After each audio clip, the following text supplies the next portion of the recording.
and burn. Hey everybody, so tonight I am, well actually this is the first video that I'm doing outside for the summer of 2024. It's like April 10th, 2024, April 11th or something, and there's a fun thunderstorm brewing, so I figured I would come outside and talk about the 1985 film Invasion USA, starring Chuck Norris and Billy Drago and a bunch of other movie tough guys that we all, well, if you remember this era, you remember it well and you love it like crazy. This is one of those like ultimate movies when you're a kid, because not only does Chuck Norris get to kick so much ass in this, which I do find, even though he's famous for that, I find with a lot of his movies, he doesn't seem to get into it as much as he could. It seems like the action is always set aside dialogue, then action, then dialogue. But with Invasion USA, it's almost like it's just one crazy scene of chaos after another crazy scene of chaos. And so basically the plot is there's an invading force of people who hate Americans. They've snuck into the USA and they are going around committing random acts of terrorism. The main bad guy, played by Richard Lynch, his name is Rostov. He gets the privilege, and God, this is fun. He goes into an American neighborhood, some suburb somewhere, with like a bazooka and annihilates every single home in the little like cul-de-sac where he is.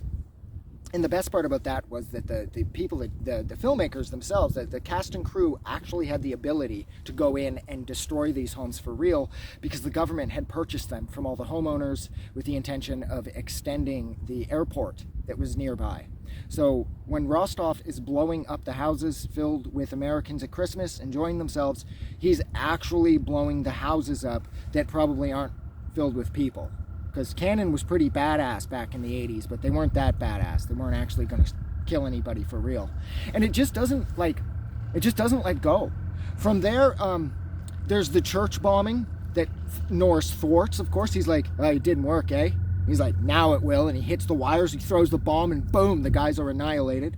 Billy Drago dies early, which is kind of sad, because I would have liked to have seen Billy Drago have a bigger part in this. Maybe he could have been like Rostov's right-hand man or whatever. What else did I want to say? The mall shootout. Oh my God, listen. When somebody is that adamant about not allowing you to return their bag that they've left somewhere, just put it down. Because this guy leaves the bag, this other guy's wife notices that, the guy goes chasing after him. He's like, sir, you forgot your bag, you forgot your bag. And it's like, yeah, the guy's running from him at this point. Like, seriously, if you're trying to return somebody's bag in a mall and they're running from you, assume it's a bomb and put the thing down. Because then the bomb goes off. There's a massive shootout in the mall, and Norris gets his two Uzis, which, oh my God, that is so much fun. It's the two little micro Uzis with the leather that he can just leave dangling down by his side. I thought that was like the coolest thing in the world when I was a kid. Now, of course, I don't really know a lot about guns, but I do know that Uzis aren't exactly the best distance weapon, and he doesn't really snipe anybody with them, but he does hit people from like 30, 40 feet back. And it just seems a little too convenient. Uzis are designed for, the up close and personal attack, but the more distance you put between you and your target, the spread on an Uzi is just too great and it won't hit them. So the mall shootout doesn't make sense, but it's fun, so who cares? The guy grabs the chick for some reason and he's trying to evade Norris and the reporter girl, and he's holding on to this woman, and it's amazing, and it's a lot of fun to watch, but it doesn't make a lot of sense. I love Richard Lynch as Rostov. He plays a really good bad guy.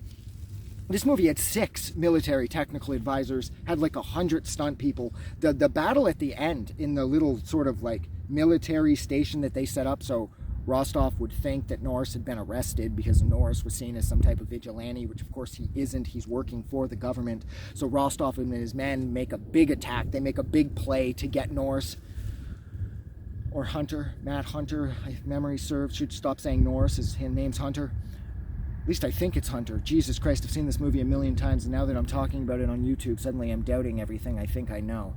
But anyways, yeah, he goes in, and there's this massive shootout at the end. Norris takes all of Rostov's men down, and just when Rostov is about to nuke him, Norris leaps around just in time and hits him dead on with a fucking bazooka, and it of course reduces Rostov to ribbons, and the movie concludes.